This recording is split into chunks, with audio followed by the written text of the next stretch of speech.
सभी साथियों को भाई आर एस छिकारा की तरफ से हाथ जोड़कर राम राम। सबसे पहले सबसे बड़ी बात थी, क्या आर एस छिकारा को चुनाव लड़ना चाहिए? हरियाणा के अंदर अगर चुनाव लड़ना चाहिए तो कौन सी विधानसभा से लड़ना चाहिए? बात हो रही है यहां पे एमएलए के चुनाव की। एमएलए के चुनाव की बात कर रहे हैं।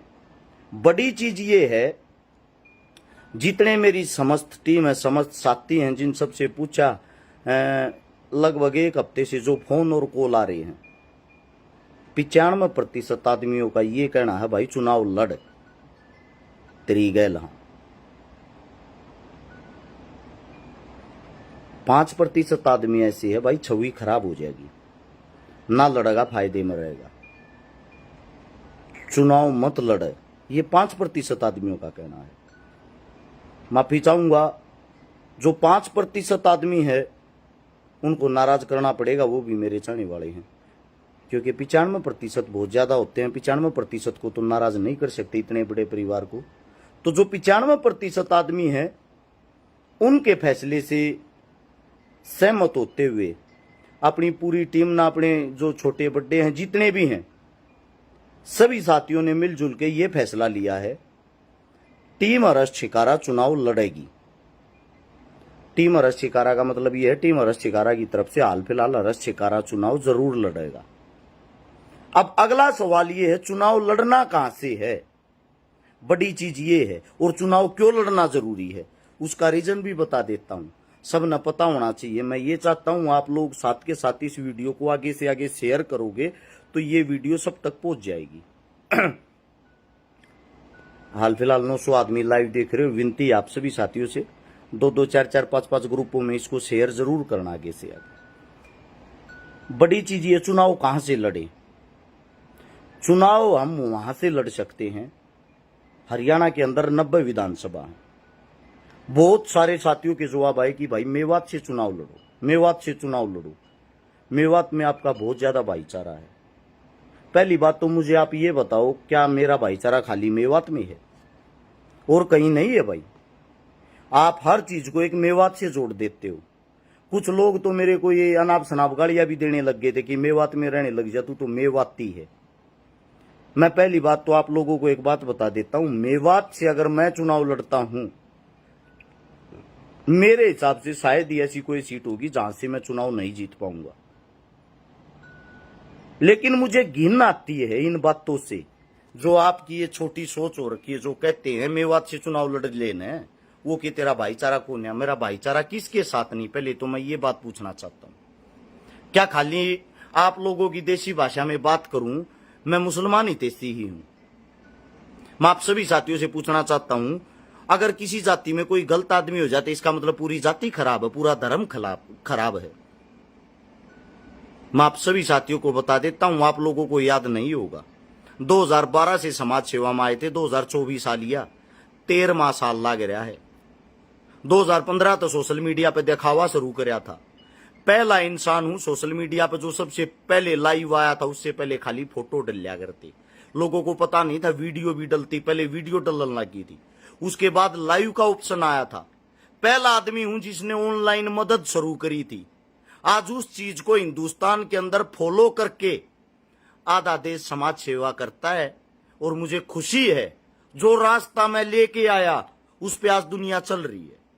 हाँ, जो शुरुआत करता उसको गालियां भी मिलती, तालियां भी मिलती है, और जो मेरे को गालियां देते थे आज वही इंसान उन चीजों को फॉलो करते हैं, आज वही लाइव आते हैं, वही अपनी टीमें बनाए हुए हैं।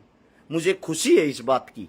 दूसरी बात, जिनको लगता है भाई खाली मुसलमान ही तेसी हूं, मेवात से चुनाव लड़ना चाहिए, उनको एक जवाब दे देता हूं।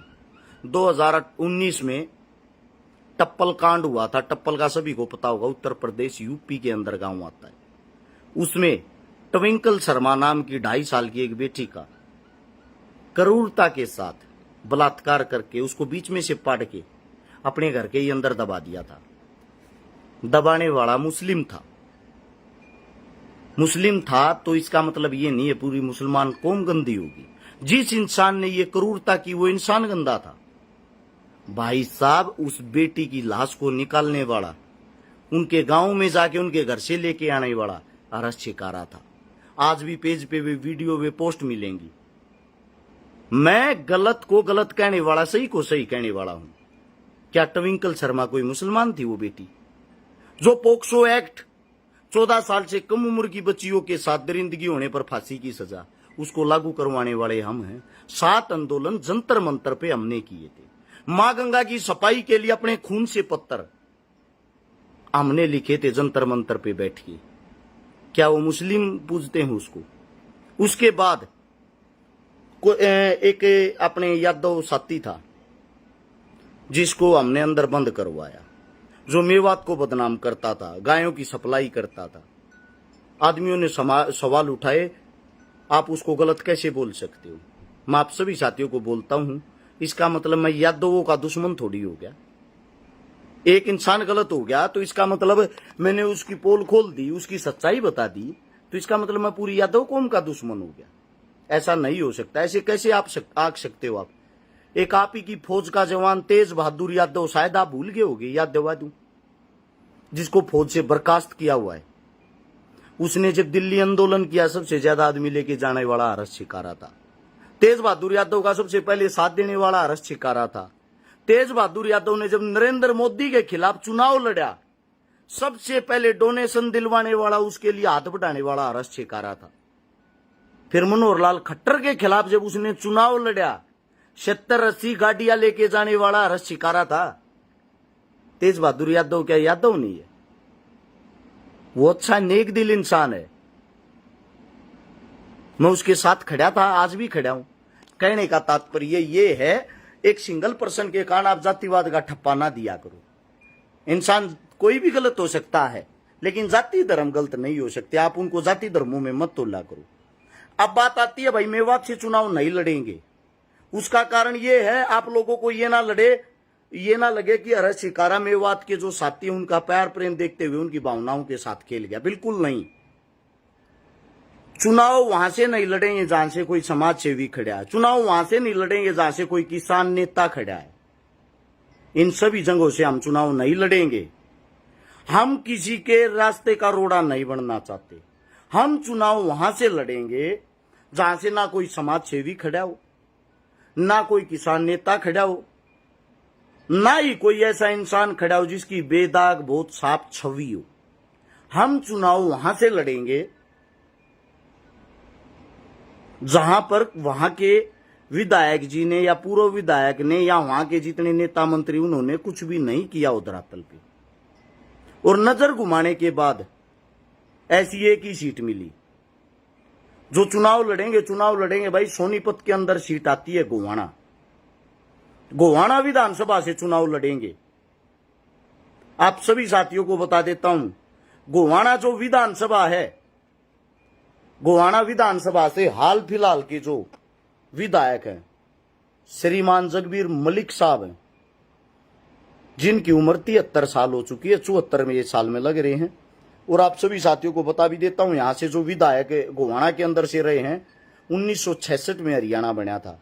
67 और 68 में जो सबसे पहला विधायक रहा वो थे रामधारी जी, राष्ट्रीय कांग्रेस पार्टी से। उसके बाद 72 में बने थे रामधारी दौड़ जी, 77 में बने थे गंगाराम जी, 82 में बने किताब सिंह जी, 87 में बने किशन सिंह जी, और उसके बाद वापिस 91 में किताब सिंह जी बने थे। 1996 में पहली बार श्रीमान जगबीर मलिक जी हरियाणा विकास पार्टी से विधायक भी बने, साथ में मंत्री भी बने 1996 में। और आज क्या है 2024, यानी कि विधायक जी को राजनीति में राज करते हुए 28 साल हो के 29वां साल लग चुका है, जिनकी उम्र 73 साल है। और आप सभी साथियों को बता देता हूं, जगबीर मलिक जी अगला चुनाव भी हार गए थे सन 2000 में। शायद इंडियन नेशनल लोकदल पार्टी के राम कुमार सैनी साहब ने चुनाव हराया था। उसके बाद 2005 में हमारे ताऊ जी हैं विदल से धर्मपाल सिंह मलिक जी, वो बन गए थे। लेकिन उसके बाद दोबारा से बीट करते हुए जगबीर मलिक जी 2009 में, 2014 में, 2019 में लगातार 3 बार के विधायक है। लेकिन दुर्भाग्य की जो बात है, जो सबसे बड़े दुख की बात है, जगबीर मलिक साहब गोवाना में 62 गांव आते हैं। 62 गांव के अंदर चुनाव से मात्र 1 महीना पहले दिखाई देते हैं। और चुनाव जीतने की उनकी जो तकनीक है, हर गांव के अंदर उन्होंने 4 शक्तिशाली आदमियों को पकड़ा हुआ। 5वें घर में जगबीर मलिक साहब कभी जाते नहीं, बैठते नहीं है, उन 4 घरों में जाते हैं। अगर गांव का कोई काम हो, वे 4 घर ही जगबीर मलिक साहब के पास काम लेके जाते हैं। 5वां आदमी कहीं भी नहीं जोड़ा। 62 जो गांव हैं, 62 गांव के अंदर उनके यानी कि 250 आदमी टोटल हैं।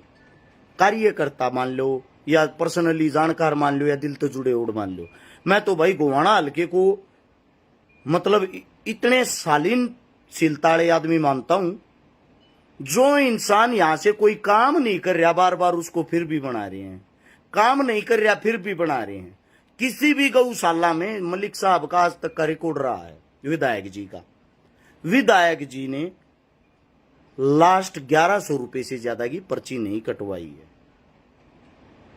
किसी भी बेटी की शादी में लास्ट अगर सिर पे विधानसभा का चुनाव है तो 100 रुपए कन्यादान डाल ले, 101 रुपए भी कन्यादान के डालते नहीं है। विधायक जी ने आज तक कहीं विधानसभा में धरातल पे जनता के बीच में पब्लिक की कोई आवाज तक नहीं उठाई है। और फिर भी उस इंसान को 28 साल से राज में बैठा रखा है। 28 साल से राज में बैठा रखा है। विधायक जी की जो हालत है वो काफी मतलब नाजुक है, पतली है, उम्र ज्यादा हो रखी है, शरीर से वो बुजुर्ग अवस्था में 74वें साल का आप अंदाजा लगा सकते हो क्या एज होती है। लेकिन विधायक साहब फिर भी चुनाव लड़ेंगे, क्योंकि कहने की अपनी देसी जो भाषा है उसमें अपने हरियाणवी ताऊ का आकर राज का, खाज का और ब्याज का जिसका चस्का लग गया वो छोटा नहीं करे। बड़ी समस्या ये है, गोवाना का विकास नहीं होया, गोवाना का विकास रुका हुआ, गोवाना के जितने गांव उनका विकास रुका हुआ। उसका रीजन अगर कोई रहा तो ये रहा है, एक ही विकल्प, एक ही इंसान बार बार दिखाई देता है, जो हमारे पूर्व सीएम साहब भूपेंद्र हुड्डा जी और अपने सांसद साहब दीपेंद्र हुड्डा जी, उनकी छवि के कारण हर बार चुनाव जीत जाते हैं। लेकिन बड़ा सवाल ये है, विधानसभा में हम जिसको भेजते हैं, जिसको बोलते हैं member of legislative assembly, MLA की फुल फॉर्म, यानी कि विधानसभा का सदस्य, विधानसभा का सदस्य चुन के जिस विधायक साहब को आप वहां पे तिलक लगा के भेजते हो, जब वो आपकी जनता की आवाज ही नहीं उठाता, वो आपकी जनता के काम ही नहीं आता, वो आपकी जनता के सुख दुख में शामिल ही नहीं होता, फिर ऐसे विधायक का करोगे क्या? सबसे बड़ा सवाल। अगर किसी को यह लगता है भाई कांग्रेस शाह होगी, चलो कांग्रेस को बना लो, आपकी बातें बड़ी करते हैं, कांग्रेस को बनाओ। कांग्रेस तो आज से पहले भी आई है, लेकिन कांग्रेस आने से इन ताऊ जी ने आपके लिए क्या किया, ये तो बड़ा सवाल है। 2009 में कांग्रेस ही थी, आप सभी साथियों को पता होगा, ये राज में थे। मैं पूछना चाहता हूं गोवाने हल्के के लिए किया क्या? 14 में भी बने हैं, ये 19 में भी बने हैं। एक विधायक की इतनी पावर होती है, मैं गारंटी देता हूं, अगर आप लोग आशीर्वाद देते हो, अपने बेटे को, अपने भाई को विधानसभा तक पहुंचाने की कोशिश करते हो, जमीनी स्तर पर संघर्ष और मेहनत करते हो, 89 जो विधायक एक साइड बैठे होंगे उनको ये दिखा देंगे, एक विधायक जो गांव का, धरातल का, देसी किसान का, जमींदार का, गरीब का बेटा चुन के यहां पे बैठा है, उसकी ताकत क्या होती है। वहां जब बोलेंगे ना अपने हल्के के लिए, विकास के लिए, पता लगेगा सभी साथियों को। दूसरी बात, अगर जातिवाद में तो लोगे, धर्मवाद में तो लोगे, भाई हम चुनाव को ये फाइट नहीं करेंगे। जिनको लगता था मैं तो मुस्लिम सपोर्टर हूं, तो आप सभी साथियों को बता देता हूं, गोवाना मुस्लिम इलाका नहीं है। गोवाना के अंदर मुसलमानों की वोट भी नहीं है, मात्र 3, 4, 5 हजार होगी, उनसे कोई विधायक नहीं बन सकता। आप सभी साथियों को बता देता हूं, धरातल पे जमीनी स्तर पे काम किया है भाई, हजारों बेटियों की शादी करवाई, बात भरवाई, 4 से 5 हजार परिवार बसाए। इतने लंबे संघर्ष से, इतने लंबे टाइम से लगे हुए, लगभग 40 से 50 करोड़ रुपए की लोगों की नगद मदद की। जिस टाइम पे कोविड नाम की जो बीमारी की एक दहशत थी, 4 से 5 लाख गरीबों को तो खाना बांटा गया था। जिस टाइम पे लोग अपने घरों में छुप रहे थे। औरतों को जो महामारी फैलती थी उस टाइम पे कोविड के, लेडीजों को सैनिटरी पैड बांटी गई थी हजारों में ताकि बीमारियां ना फैले। मास्क बांटने की शुरुआत पहले दिन से ही 57,000 मास्क बांट के शुरुआत हमने की थी। जिस टाइम पे ऑक्सीजन सिलेंडरों की जरूरत थी उस टाइम ऑक्सीजन की मशीन तक लाके हमने दी, सिलेंडर हमने बांटे। जिस टाइम पे हॉस्पिटलों के अंदर पेशेंटों को बेड नहीं मिल रहे थे, हजारों बेड हमने दिलवाए। जब सब काम हम करते हैं, गरीब के सुख दुख में काम हम आते हैं, महामारी लाचारी में काम हम आते हैं, समाज के बीच में हम खड़े रहते हैं, समाज के बीच में लठ और जूत हम खाते हैं, हर आंदोलन में सबसे आगे हम रहते हैं। विपक्ष की जो भूमिका है, यानी कि जो भारतीय जनता पार्टी जिसको बीजेपी कहते हैं, उनके खिलाफ अगर किसी ने विपक्ष की भूमिका निभाई है तो वे हमारे जैसे बच्चे, हमारे जैसे लोग हैं जो समाज के लिए हर संघर्ष पे आगे खड़े रहे। हर वक्त हर समय में हमने अपने हरियाणा का साथ नहीं छोड़ा। राज में हम भी बैठ जाते हैं जब चाहूं, जहां से चाहूं। आज भी भारतीय जनता पार्टी ये कहती है, आप लोगों के सामने सच्चाई बताता हूं, अरस छेकारा 20 जगह आते टिकट दे देंगे, ग्रामीण सीट पर कितने तो ले ले, जड़े तो 344 उड़े तो दे देंगे, और 100% गारंटी बनावांगे, और बनाते मंत्री भी बनावांगे, क्योंकि इनको खुद यूथ और युवा की जरूरत है। इनको पता है आप लोग बैक में आ चुके हो, और फिर भी हम उस राज में जाके नहीं बैठे। क्यों नहीं बैठे? क्योंकि हमारे हरियाणा के साथ उन्होंने बहुत बड़ा अन्याय किया। बाहर की बात नहीं करते, खाली हरियाणा के ही कर लेते। बार बार लट खाना, जूत खाना, संघर्ष करना। दूसरी बात, घरों में बैठ के बात करने वाले नहीं है भाई। ये सारी चोटें जितनी हैं, ये जितनी भी चोटें हैं, सब अलग अलग आंदोलन की हैं। आंदोलनों में लट्ठा की, जूता की चोट सही है, ईट मार मारना फोड़ रखे हमने। दूसरी बात, 140 आंदोलनों में भागीदारी रही है अपनी, छोटा मोटा कैसा है भी हो। 2019 में 57 आंदोलन अकेले जंतर मंतर पे कर रखे हैं। दिन रात पब्लिक के बीच में रहे हैं। आपके विधायक साहब का कैरियर 28 साल का तो विधानसभा में जाते हुए हो चुका है। गारंटी देता हूं, आज तक 5000 प्रोग्राम अटेंड किए हूं उन्होंने। 5000 प्रोग्राम, कहने में छोटी बात 5000, हमने 5000 plus programme Haryana, UP, Rajasthan में अटेंड किए हैं। गरीबों के सुख दुख में शामिल हुए हैं। हर जगह पे कुछ न कुछ अपनी जेब से दे के आए हैं, लेके नहीं आए हैं। आज तक का रिकॉर्ड रहा है ये। अब बात आती है, भाई मैं चुनाव लड़ना नहीं चाहता था, लेकिन मेरा भाईचारा, मेरी टीम, मेरे बुजुर्ग, सबका ये कहना अब नहीं लड़ेगा तो लड़ेगा कब? अब जवानी जो है, जवानी में ही जवानी का शुद्ध उपयोग नहीं करेगा, काम करने के लिए आगे नहीं आएगा, जिम्मेदारियों से भागेगा, आगे चल के क्या करेगा? आप सभी साथियों को ये बता देता हूं, आप सभी साथियों के कारण ये फैसला लिया है, गोवाना विधानसभा चुनाव से फाइट करेंगे। अब बात आती कौन सी पार्टी से। पार्टियों की बात बता देता हूं भाई, ना तो हम कभी भी किसी पार्टी के बाहर टिकट मांगने के लिए गए, ना ही आपके भाई के इतने बड़े कोई लिंक है। मैं जानता हूं आप लोगों को, मेरा मानना ये है, किसी नेता, मंत्री, मिनिस्टर के पैर पकड़ने से अच्छा अपने बुजुर्गों के, अपनी काकीताइया के, अपनी मातृशक्तिया के पैर पकड़ लूंगा, वो बढ़िया रहेगा।